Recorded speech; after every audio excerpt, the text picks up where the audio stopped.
Have you ever noticed how your shoulders sit just a little too close to your ears? Even when you're just sitting on the couch doing absolutely nothing? Or how your breath catches in your throat, freezing midair, when the phone rings unexpectedly, or a door slams in another room? We tend to think of our past as a collection of old stories, dusty pages in a heavy book we've already read, closed, and put back on a high shelf somewhere out of sight. We tell ourselves that because the calendar pages have turned, because years have passed, and we've moved to a new city, changed jobs, or built a completely new life, we are free. But the truth is, our history isn't just behind us. It lives in the quiet, overlooked corners of our physical bodies. It's living in the tight, aching alignment of your jaw when you wake up in the morning. It's in the shallow, rapid rhythm of your breathing when you're just trying to fall asleep.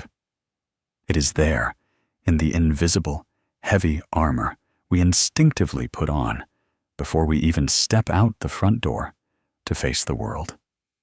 We think we've moved on simply because we survive the days, but our physical selves are still holding on to the echoes of moments that shook us to our core.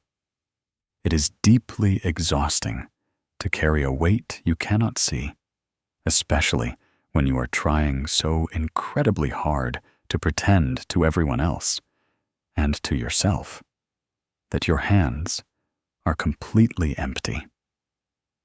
Think about how much energy it takes to hold a beach ball underwater. You have to press down constantly, using your muscles, your focus, your sheer willpower to keep it from popping up to the surface. That is exactly what we do with the things we haven't processed. We carry a quiet, invisible tension into every room we walk into. You feel it when you're standing in line at the grocery store, and a sudden wave of irritation washes over you for no apparent reason. You feel it when someone asks you a simple, well-meaning question like, "How are you really doing?" And you suddenly feel a hot lump form in your throat, forcing you to swallow hard and look away so you don't break down right then and there. We become masters at ignoring these signals. We call it stress. We call it being tired. We blame it on a bad night's sleep or too much caffeine. But if you look closer, if you really stop and listen, you realize it's something much older.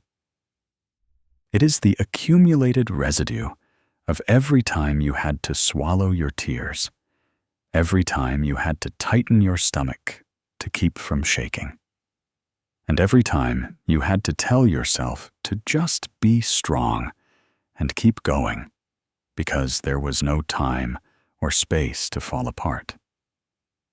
We carry it in the way we brace ourselves for the worst, even when things are going beautifully. Have you ever found yourself in a moment of genuine peace? Maybe sitting with someone you love, or watching a quiet sunset?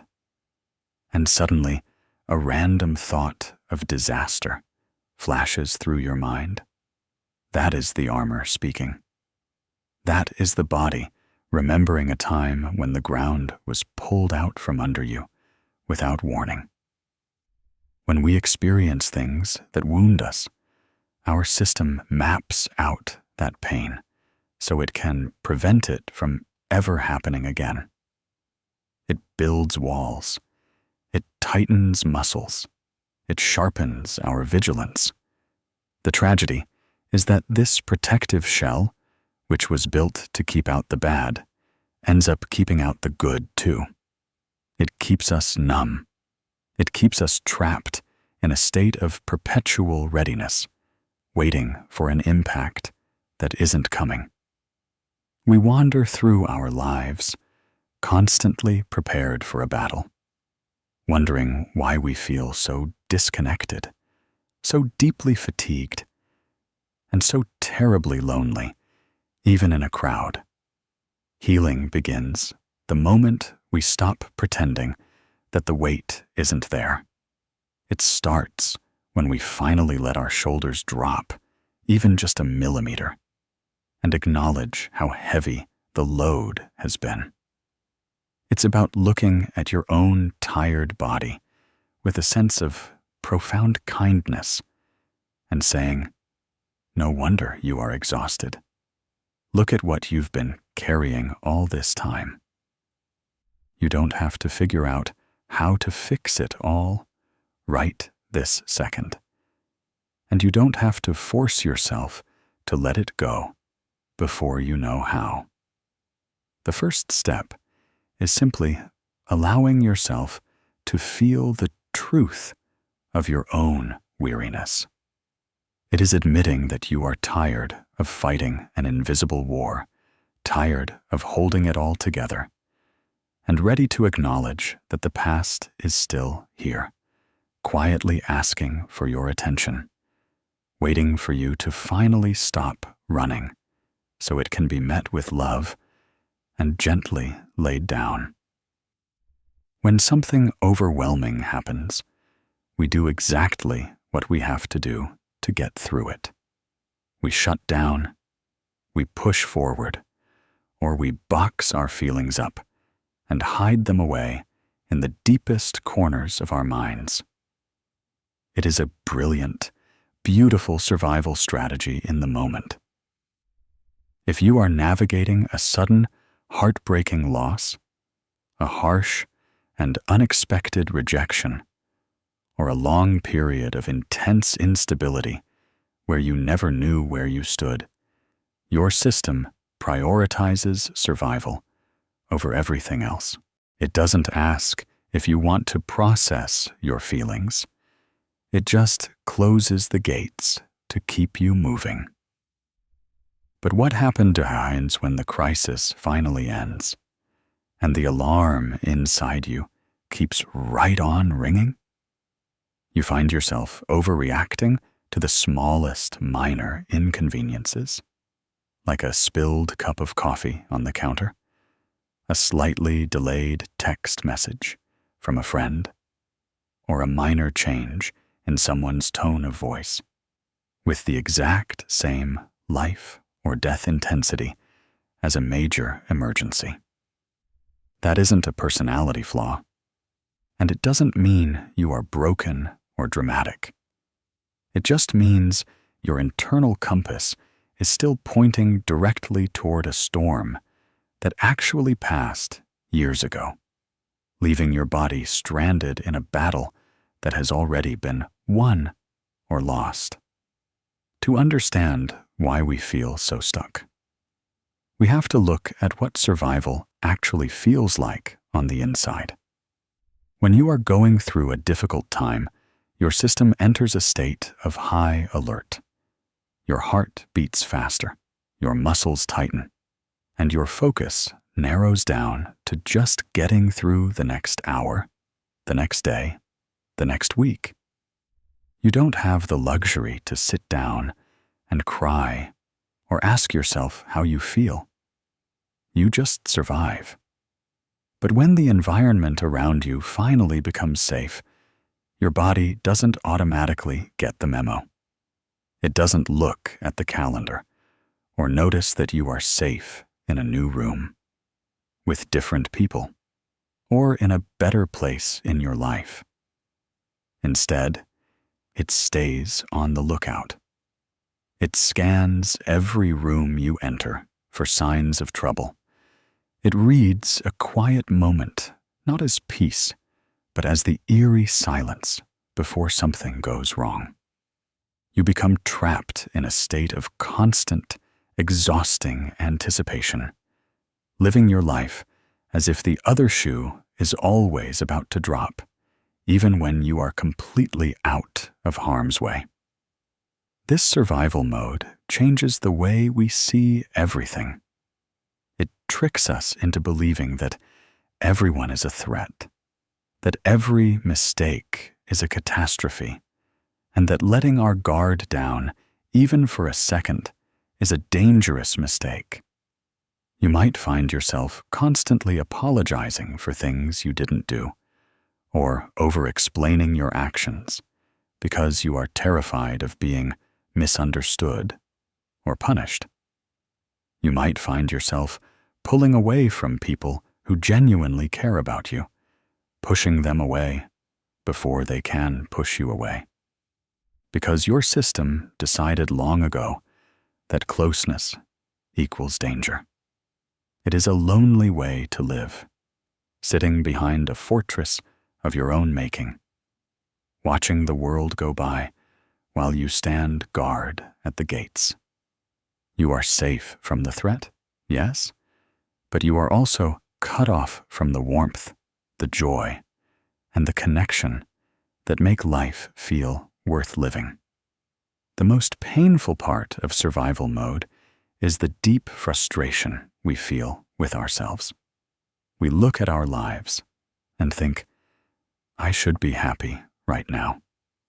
Everything is fine, so why do I feel so anxious? Why can't I just relax and enjoy this? We beat ourselves up for feeling panicked in peaceful moments, completely forgetting that our body is just doing the job it was trained to do. Your hyper-vigilance, your anxiety, your urge to run away, these are not signs that you are failing at life. They are signs that you survived something heavy, and your body is still trying to protect you from it. The mechanism that keeps you trapped today is the exact same mechanism that saved your life yesterday. Healing doesn't mean fighting this survival instinct or hating the parts of you that are terrified. It means gently taking your system by the hand, looking around the quiet room you are standing in right now, and softly whispering to yourself, the danger is gone. You don't have to fight anymore. We made it out, and it is finally safe to stand down. We try so incredibly hard to think our way out of our feelings. We treat our emotions like a math problem that can be solved if we just look at it from the right angle, or a puzzle we can piece together if we just analyze it long enough. We sit up late at night, staring at the ceiling, telling ourselves things like, it wasn't really that bad, or other people have gone through so much worse, I have no right to complain. We break down our choices, rewatch old memories in our minds like a bad movie we can't turn off, and try our best to rationalize our deep discomfort away. But logic is a terrible, clumsy tool for healing an aching heart or calming a restless body. You cannot convince a terrified heart to calm down just by presenting it with facts. Carl Jung once observed, the psychological rule says that when an inner situation is not made conscious, it happens outside as fate. When we refuse to look at what we've been through, when we push our hurts into the dark and hope they will just dissolve on their own, that unaddressed pain doesn't just vanish into thin air. It simply learns a new language. It translates itself directly into our daily lives, showing up in ways we don't expect and can't control. It manifests as a heavy, unexplained, chronic fatigue that leaves you exhausted before your day has even begun. It shows up as sudden, explosive bursts of irritability over something tiny, or a persistent, low-grade sense of unease that sits in the background of your mind like static on a radio. We cannot intellectualize a release that desperately needs to happen on a much deeper physical level. The mind can play tricks and tell stories, but the body never forgets the truth of what it has endured. Think about all the words you have swallowed over the years to keep the peace. Think about the times you wanted to scream or cry or say, "No, this is hurting me." But instead, you forced a polite smile, nodded your head, and kept it all inside. Where do you think that unspoken pain goes? It doesn't just go away. It stays inside you, building a quiet pressure behind your ribs. It speaks to you when your stomach knots up before a routine meeting, or when your throat feels so tight you can barely get your words out. It speaks in the restless nights when your mind is racing with old conversations, trying to rewrite endings that cannot be changed. We spend so much energy trying to outrun these feelings, filling our schedules with work, distraction, and noise, hoping that if we stay busy enough, the unspoken things will stay quiet. But silence isn't the absence of sound. Sometimes it is just the loudest place where our unhealed wounds shout to be heard. To heal, we have to stop trying to be smarter than our pain. We have to stop analyzing the hurt from a safe distance and actually allow ourselves to feel it. This means trading our complex explanations for simple, raw honesty. It means sitting on the floor, letting the tears fall without needing to explain exactly what each one is for, and letting the grief or the anger just take up space in the room. When we finally stop translating our feelings into thoughts, we give the unspoken parts of us permission to speak their true language. We let the body sigh, we let the chest soften, and we let the tears wash away the old, stale arguments we've been having with ourselves for years. Making the unconscious conscious isn't about finding a clever answer. It's about finally being brave enough to look at your own reflection. Acknowledge the hurts you've hidden from everyone else, and say, "I am done pretending this doesn't hurt." There's a popular, heavily repeated idea out there in the world that healing is a straight line, or that time heals all wounds, as if the simple passing of days is a magic eraser. We are told by well-meaning friends, or by society at large, to just let it go and move forward, as if letting go were as simple as opening your hands and dropping a piece of paper on the ground. But true letting go is a slow, messy process of unraveling, not a sudden, neat decision made on a Tuesday morning. When you force yourself to move on before you are actually ready, you aren't releasing the past at all. You are just burying it alive, deeper inside your own skin. You build a busy, productive life right on top of a shaky, unexamined foundation, desperately hoping that if you run fast enough, work hard enough, or smile brightly enough, the shadows won't be able to catch up with you. But eventually, the running has to stop.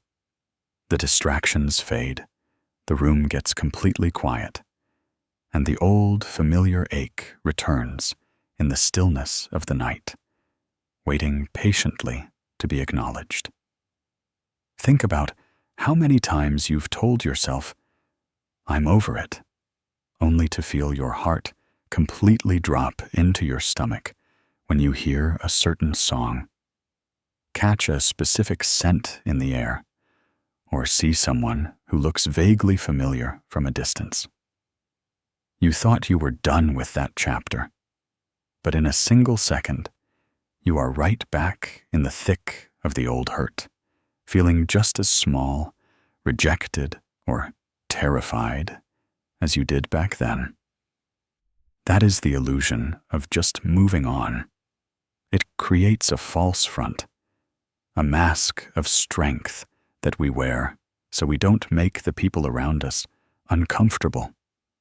We rush ourselves through grief because our culture is terrified of sadness. We patch up our wounds before they can clean themselves out from the inside, forcing a scar to form over a place that is still burning. We mistake survival for healing, believing that because we made it through the day without crying, we must be completely fine. This forced forward momentum creates a strange, painful disconnection within ourselves. It leaves a part of us stranded in the past, while the rest of us is trying desperately to live in the future. Have you ever felt like an imposter in your own life? Like you're playing the role of a happy, successful, put-together person. But underneath the costume, you feel like a fragile child waiting to be found out? That disconnect happens when we abandon our hurt selves in the name of progress. We leave that wounded part of us behind in the dark, telling it to hurry up and grow up, instead of going back, sitting down on the ground next to it, and offering it our companionship. You cannot outrun your own history, no matter how beautiful the destination ahead of you looks. The parts of you that were broken by the past will keep calling out for your attention until they are heard, crashing your best days and disrupting your quietest moments. True moving on doesn't look like forgetting, and it certainly doesn't look like pretending. It looks like taking a deep, ragged breath and admitting that you are still hurting, even if it's been months, years, or decades since the event happened. It means giving up the exhausting struggle to appear unaffected. When you stop forcing the illusion of being perfectly okay, you finally create the space for real, genuine change to happen. You stop treating your past as an enemy to be defeated and start treating it as a story that belongs to you. One that was painful and unfair, but one that you are finally ready to process at your own pace, with no deadlines, no expectations, and no rush to reach a finish line that doesn't exist. To truly discharge the past and find a sense of lasting peace, we have to stop running from the parts of ourselves we have rejected along the way. Think about all the pieces of your personality you locked in a dark room because you were told, or because you came to believe they were too inconvenient, too loud, or too dangerous. The anger you thought was inappropriate because you were supposed to be the good child or the peaceful one. The deep, heavy sadness you hid because you thought it made you look weak or burdensome to the people you loved. The soft, fragile vulnerability you tucked away in a corner after someone stepped on it, deciding right then and there that it was safer to never show it again. This brings us back to another profound, grounding insight from Jung, who wrote, "One does not become enlightened by imagining figures of light, but by making the darkness conscious." This means we have to stop looking away from our own internal dark.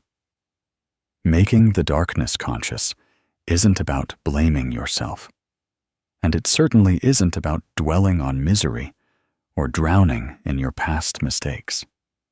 It is simply about having the raw courage to sit down on the floor with your own discomfort.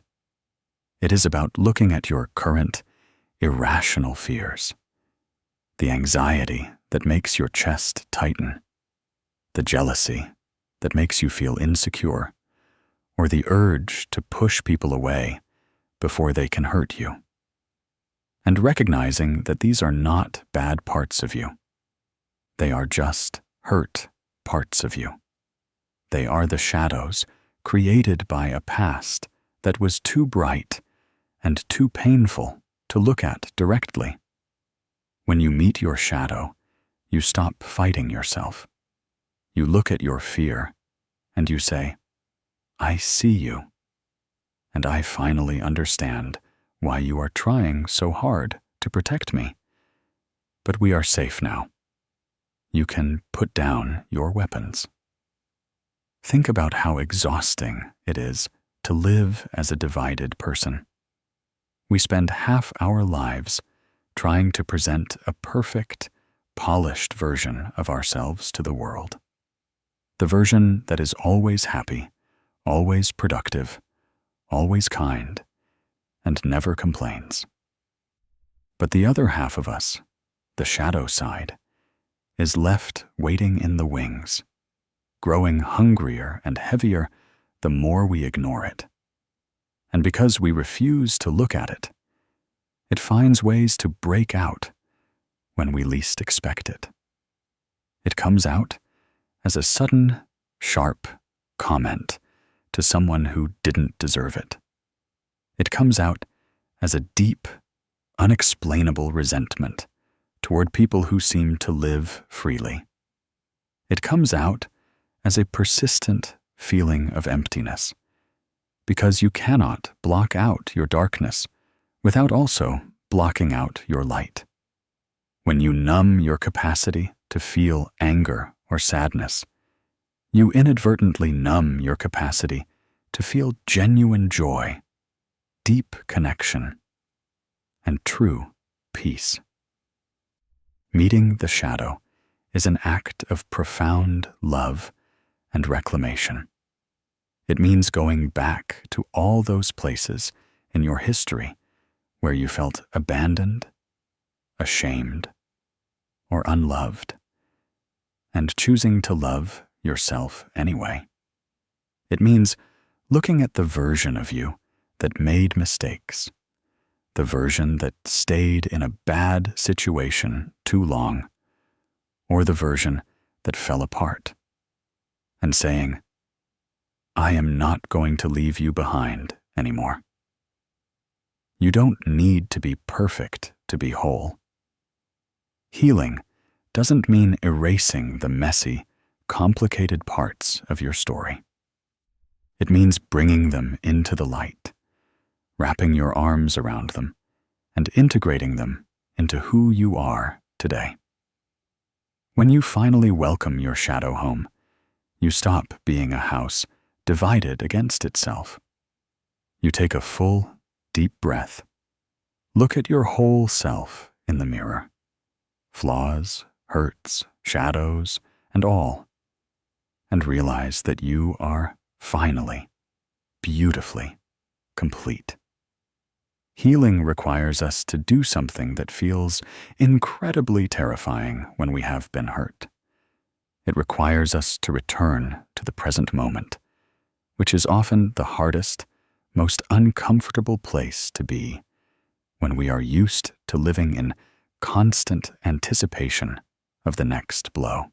Discharging old, stored patterns means allowing yourself to actually feel the physical sensation of your emotions without trying to fix them, change them, or judge them. If you feel a sudden, heavy wave of sadness coming on while you are standing at the sink doing the dishes on a quiet afternoon, let it come. If you feel a hot surge of frustration and anger while sitting in traffic, notice exactly where it lives inside your body.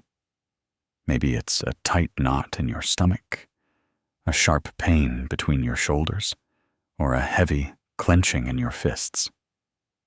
By simply staying with the physical sensation, instead of immediately distracting yourself, checking your phone, or pushing it back down, you allow that trapped energy to finally move all the way through you, rather than getting permanently stuck inside your muscles and bones. Think about how a child processes a difficult moment. When a child falls down, gets scared, or feels overwhelmed, they don't try to analyze it. They don't sit there thinking about whether their reaction is appropriate. They cry completely. Their whole body shakes, their chest heaves, they let out the breath. And then, just a few minutes later, the storm passes. They wipe their eyes, their body softens, and they go right back to playing. Their system knows exactly how to discharge stress. But as adults, we have been taught to do the exact opposite. We are told to keep a straight face, to hold it together, and to be strong. So when the shock hits us, we freeze. We tighten our muscles, hold our breath, and swallow the impulse to shake or cry. That frozen energy doesn't just disappear when the situation is over. It stays locked inside our physical structure, waiting for permission to finish the cycle that was interrupted months or even decades ago. This means that true emotional release is rarely a neat, purely mental realization. It is a deeply physical experience.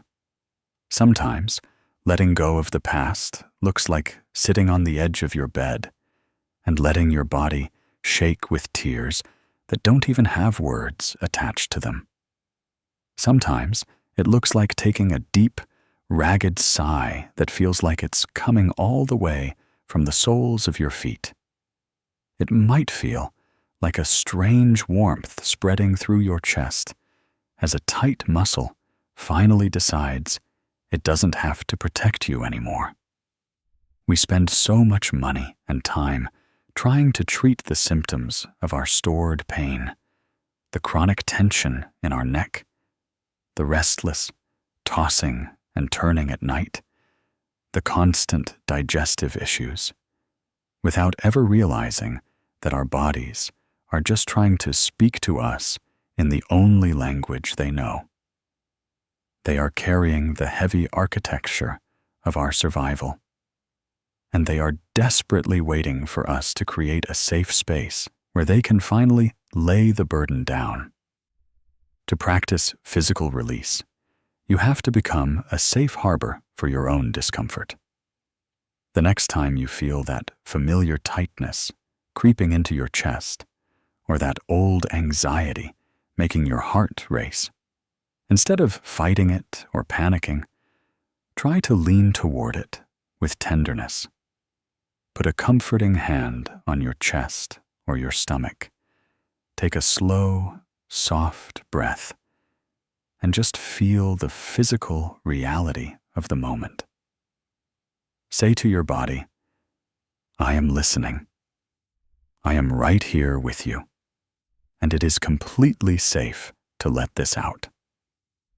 You don't need to understand the exact memory attached to the feeling to let it go. You just need to allow the physical wave to wash over you without resisting it. As you learn to sit through these physical storms without running away, you will find that the waves get smaller. The tension begins to melt, and you are left with a profound, beautiful sense of lightness and space inside your own skin that you haven't felt in a very long time. The past doesn't just leave us with memories. It leaves us with an inner voice. It is that quiet, persistent soundtrack playing in the background of your mind, whispering things that cut right to the core of your insecurities. It's the voice that says, "You're being too much," or "If they really knew you, they would leave," or "Don't get too comfortable, because good things never last for someone like you." We hear these toxic, heavy thoughts so frequently and for so many years that we make the painful mistake of believing they are our own true voice. We mistake them for our intuition or for a realistic perspective on the world. But that critical voice isn't you at all. It is just the lingering echo of your old defense mechanisms. It is the script written by past hurts, cold rejections, or environments where you had to diminish yourself just to feel safe and accepted. When you recognize this, you can finally begin the slow, sacred process of questioning the script. Think about how that internal script dictates your choices every single day. You might be working on a project you care about deeply, and just as you're about to share it, a thought flashes. Why bother? It's not going to be good enough anyway. Or maybe you meet someone wonderful who treats you with genuine kindness and respect. But instead of feeling happy, your stomach knots up, and the voice warns. They're going to figure out your flaws and change their mind. Push them away now, before they can hurt you. That is the old script trying to run your present life. It treats your current relationships and opportunities as if they are exact copies of your past heartbreaks. It keeps you small. It keeps you hidden. And it keeps you locked in a cage of your own making, all under the guise of keeping you safe from harm. To rewrite this script, you first have to catch it in the act. You have to stop treating your thoughts as absolute facts and start seeing them as old habits. The next time that familiar, icy anxiety tells you to withdraw from a friend, avoid a conversation, or give up on a dream, don't just blindly follow its instructions. Take a long, slow breath. Place a hand over your heart to anchor yourself in the room, and ask that voice a gentle but direct question. Are you protecting me from a real, actual danger happening right now, in this exact moment? Or are you just remembering an old one? Most of the time, if you look around the room you are standing in, you will realize that the emergency is over. The person who hurt you is no longer there. The environment has changed. And you are no longer that helpless version of yourself who didn't have a choice. Rewriting the script doesn't mean replacing your negative thoughts with forced, fake positivity, or repeating affirmations you don't actually believe. It means offering yourself a grounded, compassionate, and honest alternative. When the voice says, "You completely messed up, you're a failure," you can pause and softly say to yourself, "I made a mistake, but I am learning, and I am allowed to be human." When the voice whispers, no one cares about you.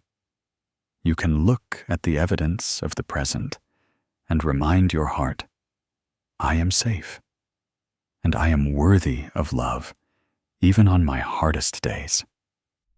It takes time to change a language you've been speaking your whole life. You will still stumble, and the old script will still try to shout over your new voice sometimes. But every single time you choose kindness over criticism, every time you choose to believe in your own worth instead of your old fears, you chip away at the past. You take the pen back into your own hands, and you begin to write a story where you are finally allowed to heal, to grow, and to peaceably belong to yourself.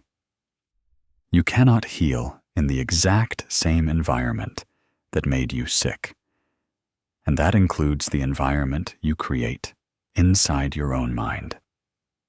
Think about how you talk to yourself when you make a mistake, when you wake up feeling heavy, or when your anxiety gets the better of you. If you are constantly judging yourself for struggling, if you are shouting at your own heart to just get over it, or if you are comparing your messy timeline to everyone else's highlight reel, you are not creating a place where healing can happen. You are just reinforcing the old, painful idea that you are not safe, even with yourself. Discharging the past and letting go of stored trauma requires an immense, almost radical amount of self-compassion. It means treating your own fragile mind and body with the exact same tenderness, patience, and warmth that you would naturally offer to a dear friend who is going through the hardest season of their life. Think about what it feels like to walk into a house where you constantly have to walk on eggshells. Your shoulders tense, your stomach knots up, and you are always on guard, waiting for someone to criticize you or let you down. For so many of us, our own minds are that hostile house. We beat ourselves up for feeling panicked in peaceful moments, completely forgetting that we did the best we could with the clumsy, limited tools we had at the time. True safety isn't something we can just go out into the world and find. It is a sanctuary we have to intentionally build within our own thoughts, one kind word at a time. It is creating an internal home where it is completely okay to not have it all figured out, where it is safe to be tired, and where you are allowed to fall apart without the fear of being abandoned by yourself. Building this safe space inside begins with a profound shift in how we meet our own pain. When a memory resurfaces that makes you feel sick, or when a wave of sudden sadness hits you out of nowhere, your old habit might be to push it away, to scold yourself, or to feel deeply ashamed of your own sensitivity. Creating a safe space means doing the exact opposite. It looks like taking a slow, deep breath, wrapping your arms around yourself, and whispering, "It makes complete sense that you feel this way. Look at what you've been through. I'm not going to run away from you anymore." It means becoming the protective parent, the loyal friend, and the safe harbor that you desperately needed back then, but didn't have. You stop joining in on the criticism of the world, and you decide, once and for all, to be firmly on your own side. When you create a safe space within, the entire texture of your life begins to change. You no longer need the perfect external conditions to feel at peace, because you carry your peace with you. You can walk into a difficult room, face a challenging conversation, or navigate a sudden disappointment without losing your footing, because you know that no matter what happens out there, you have a safe, loving place to return to on the inside. It is the realization that your worth is not tied to your productivity, your perfection, or how well you hide your scars. You are worthy of safety simply because you are here. Every single time you choose gentleness over judgment, every time you allow yourself to rest without feeling guilty, and every time you forgive yourself for being human, you lay another brick in that internal sanctuary. You are showing your system that the storm has finally passed, that the war is over, and that it is finally beautifully safe to come home to yourself. As you begin to let go of what you've been storing for so many years, the changes won't always be dramatic. We often wait for a massive cinematic breakthrough, a single moment where the clouds part, the weight vanishes completely, and we wake up as an entirely new person who never knew pain. But healing rarely works that way. Instead, the shifts are quiet, subtle, and beautifully ordinary. They happen in the tiny gaps of your daily life, so softly that you might miss them if you aren't paying attention. You'll notice them on a random Tuesday when someone cancels plans at the last minute, and instead of your stomach dropping into that old, familiar pit of rejection and panic, you just shrug, smile, and enjoy the quiet evening to yourself. You'll realize it when you are driving in your car or sitting on your porch, and you suddenly catch yourself taking a deep, full, unconditional breath without even thinking about it. These small, fleeting moments are the true milestones.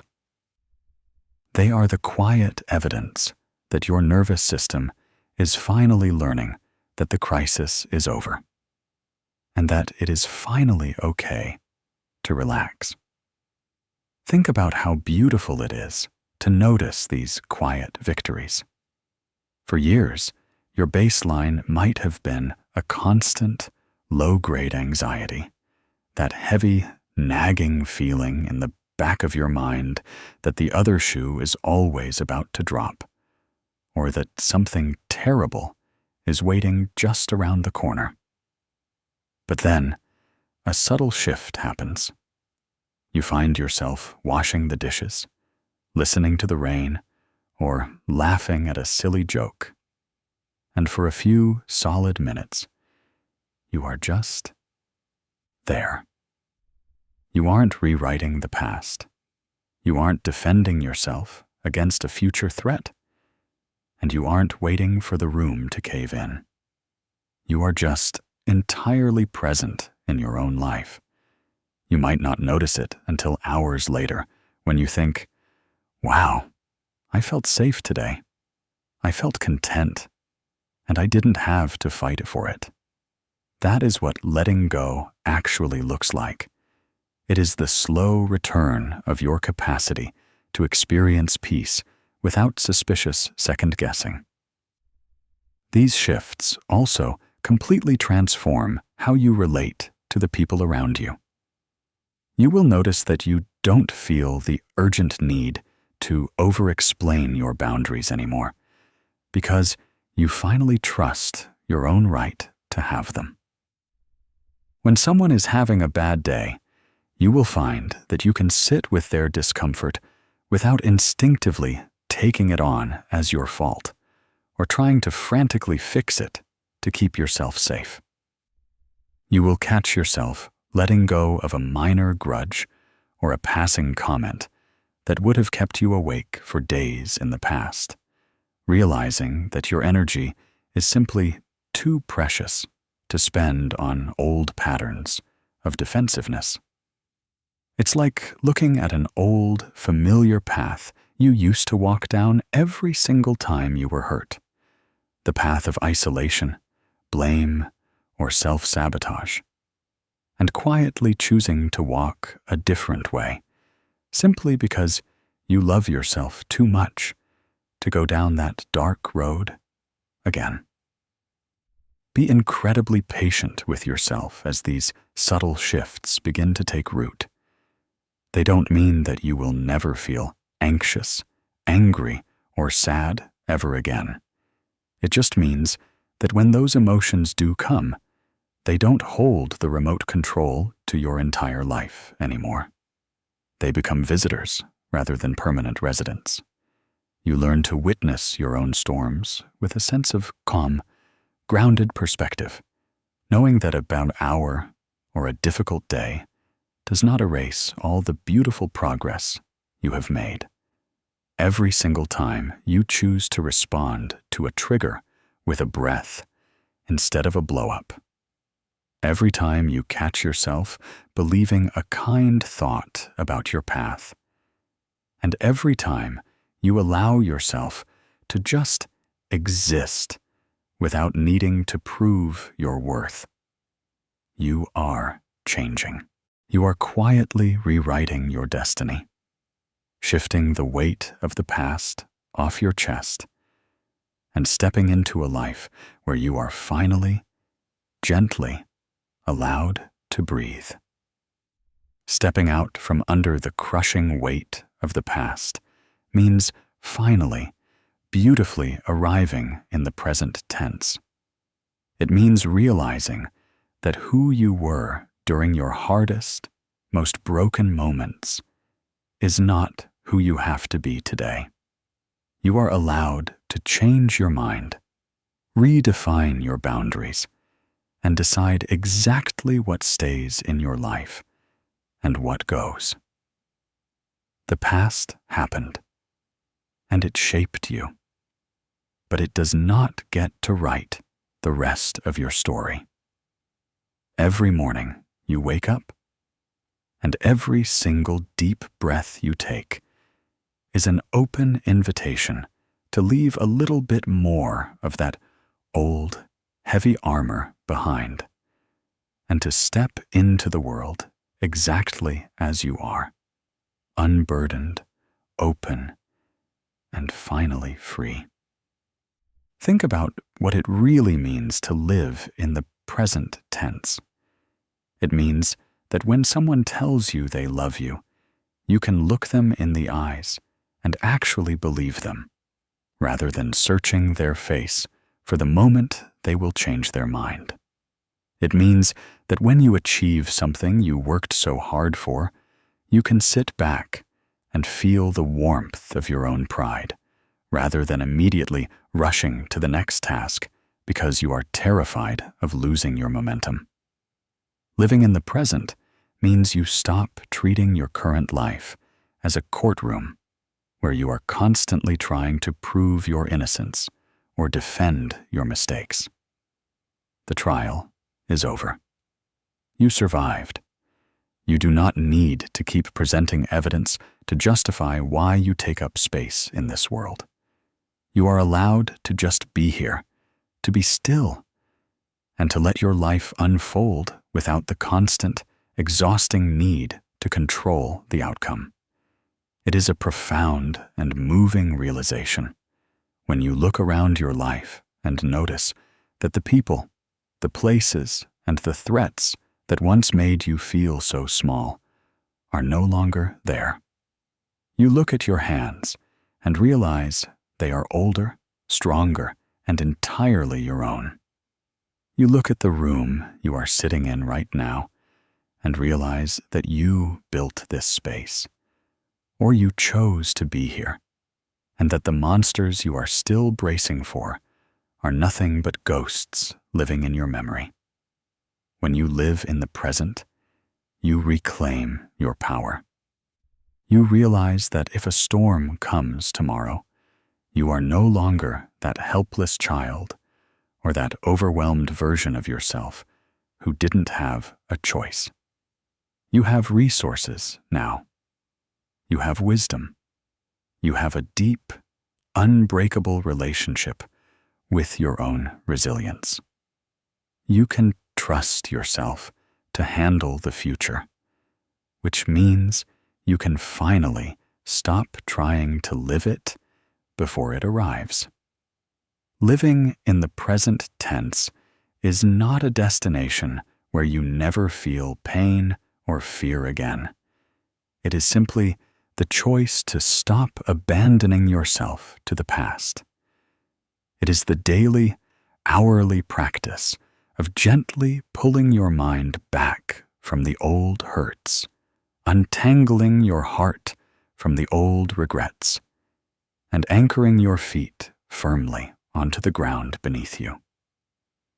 It is looking at your life, with all its messy, unfinished pieces, its quiet joys, and its beautiful imperfections, and saying, "This is where I belong, right here, right now." You have spent so much of your life running from what was, or hiding from what might be. You have fought so hard to reach this exact moment. Take a long, slow, deep breath. Let your shoulders drop all the way down, and open your eyes to the reality of your current safety. The past is gone. The future is unwritten, and you are finally completely home. If you take only one thing from these words, let it be the reminder that healing is not about becoming a perfect, untouched version of yourself. It is not about erasing the chapters of your story that made you weep, or pretending that you were never broken.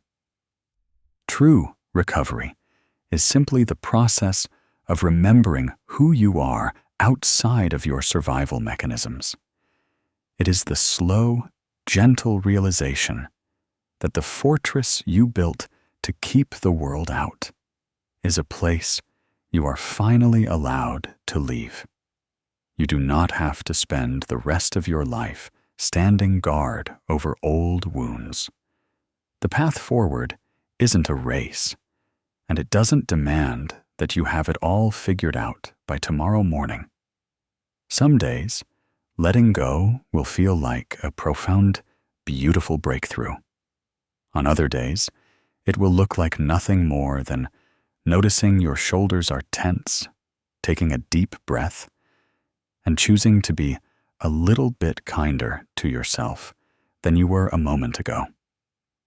Every small choice to choose peace over panic, presence over the past, and gentleness over judgment is a victory. You have carried the weight of what happened for long enough. It is finally safe to put it down, step out into the daylight, and begin the beautiful, ordinary business of truly living.